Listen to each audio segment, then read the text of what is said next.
लगातार हिंसा को लेकर राजनीति गर्म है। कांग्रेस महासचिव शकील अहमद ने राज्य सरकार पर विफल होने का आरोप लगाया है। शकील ने कहा है कि पहली बार विधायक और फिर पहली बार में ही सीएम बने मनोहर लाल खट्टर के पास अनुभव की कमी है, जिस वजह से कल की ये घटना घटी। संत रामपाल की गिरफ्तारी से पहले हरियाणा के हिसार में काफी हिंसा भड़की हुई है। अब संत रामपाल की तरफ से कुछ तस्वीरें जारी करके ये दावा किया गया है कि उनके 4 भक्तों की मृत्यु हुई है। हमारे साथ कांग्रेस पार्टी के वरिष्ठ नेता, पार्टी के महासचिव, राज्य के प्रभारी डॉक्टर शकील अहमद है। डॉक्टर साहब, जो आपने देखा, आज ये क्लेम किया गया, तस्वीरें जारी की गई हैं कि वो 4 भक्तों की भी मृत्यु हो गई। नहीं, वो कल भी जो आप ही के चैनल पे उनसे लाइव बातचीत हो रही थी, उनके जो स्पोक्स पर्सन हैं, उन्होंने उसी समय कहा था कि बच्चे और महिलाओं की और कुछ लोगों की मृत्यु हुई है। ये बहुत दुर्भाग्यपूर्ण घटना है और हम लोगों को बिल्कुल स्पष्ट मत है कि जो भारतीय जनता पार्टी की सरकार है हरियाणा की, उसने इस मामले को अच्छे से हैंडल नहीं किया।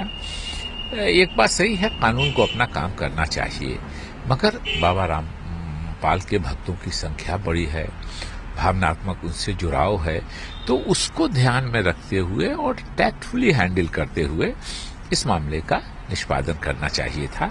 लेकिन जिस तरह से, चूंकि मुझको लगता है कि जो वहां के मुख्यमंत्री है खट्टर साहब, पहली बार एमएलए बने हैं, पब्लिक डीलिंग का कोई एक्सपीरियंस नहीं है और पहली बार ही उनको मुख्यमंत्री बना दिया गया है, तो एडमिनिस्ट्रेशन में की जानकारी भी उनको नहीं होगी। तो ऐसी स्थिति में हरियाणा सरकार को गंभीरता से जो एक्सपीरियंस लोग हैं उनसे राय मशवरा करके इस दिशा में पहल करनी चाहिए। मैं समझता हूं ये कंप्लीट फेलियर है भारतीय जनता पार्टी की हरियाणा सरकार में। सर, चुनाव के पहले कानून व्यवस्था लागू की जाएगी, हर तरह की बात की जाती थी। क्या इसके पीछे सोची समझी, हमने देखा कांग्रेस पार्टी की तरफ से कल इस तरह के बयान आए कि जिस तरह के हमले हो रहे थे, कल पत्रकारों पे हमले हुए थे, कि जान समझ करके कोई कार्रवाई नहीं की गई? नहीं, देखिए, पत्रकारों पे हमले, स्वाभाविक रूप से पत्रकार हमारे चौथे स्तंभ माने जाते हैं जनतंत्र के, और उनको अपना निष्पक्ष काम करते देना चाहिए, उनको भी निष्पक्ष काम करना चाहिए। उन पर किसी तरह का आक्रमण, हिंसा, मैं समझता हूं कि ये बहुत ही निंदनीय है। स्वाभाविक रूप से मुझको बहुत स्पष्ट रूप से लगता है कि हरियाणा की भाजपा पार्टी हो,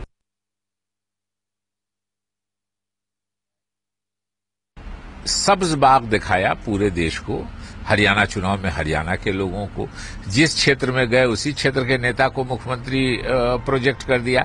तो जनता को धोखा देने की प्रवृत्ति जो भारतीय जनता पार्टी की है, मगर उससे किसी को ज्यादा परेशान नहीं होना चाहिए। काठ की हांडी बार बार नहीं चढ़ती है। मोदी जी एक बार उन्होंने पूरे देश को सपने दिखा के ये कर लिया, तो स्वाभाविक रूप से लोगों को धीरे धीरे पता लगेगा इनकी असलियत क्या है। तो कांग्रेस पार्टी के निशाने पर राज्य सरकार और सीधे सीधे सवाल मुख्यमंत्री मनोहर लाल खट्टर के अनुभव को लेकर।